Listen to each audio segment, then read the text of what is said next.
Bởi dòng huyết của Chúa không tin rằng con được xóa trắng mọi tội lỗi và trở nên con cái của Ngài. Ôi Chúa ơi, xin Ngài để cho chúng con một tâm lòng khát khao về Chúa, để rồi chúng con có thể tìm kiếm Ngài và gặp được khi chúng con tìm kiếm Ngài một cách hết lòng. Chúa ơi, đừng để cho chúng con gặp những sự khó khăn mà chúng con phải nản lòng. Lạy Chúa, cầu xin Chúa hãy ban ơn để rồi chính chúng con cũng có thể tìm gặp được Chúa trong giờ phút này đây. Hãy động chạm cá nhân của mỗi chúng con. Lạy Chúa, xin biết thánh linh của Ngài đụng chạm tới mỗi tấm lòng của các bạn.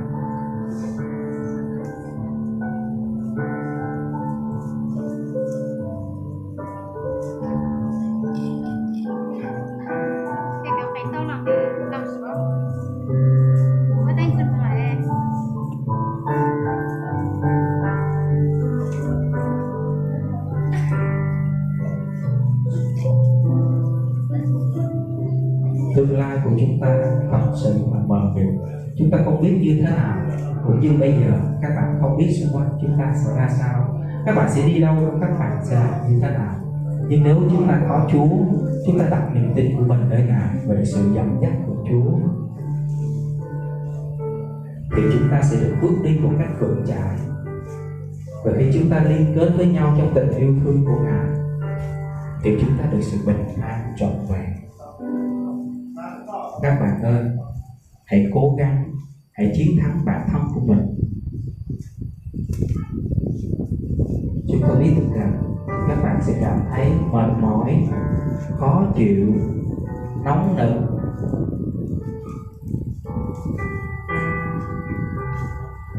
Tất cả mọi sự đều mờ mịt ở trước mắt các bạn. Nhưng các bạn ơi, Chúa đang lắng nghe, Chúa đang mong mỏi các bạn để các bạn đến với Ngài.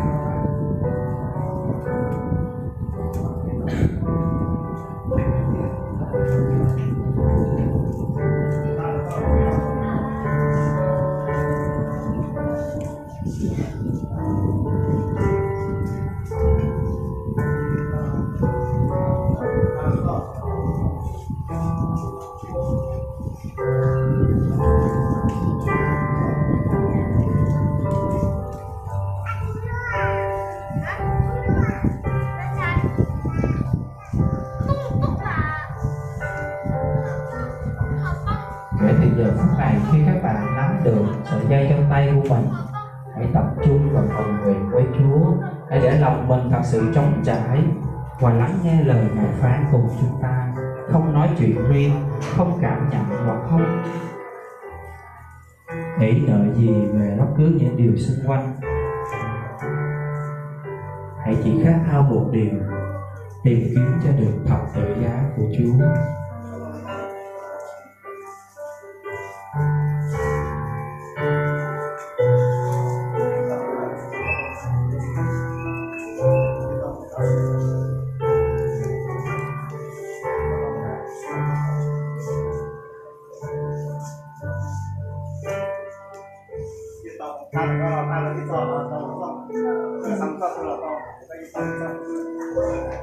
Các bạn ơi, tự giá ở trên con đường mà các bạn đang đi đó là những sợi dây.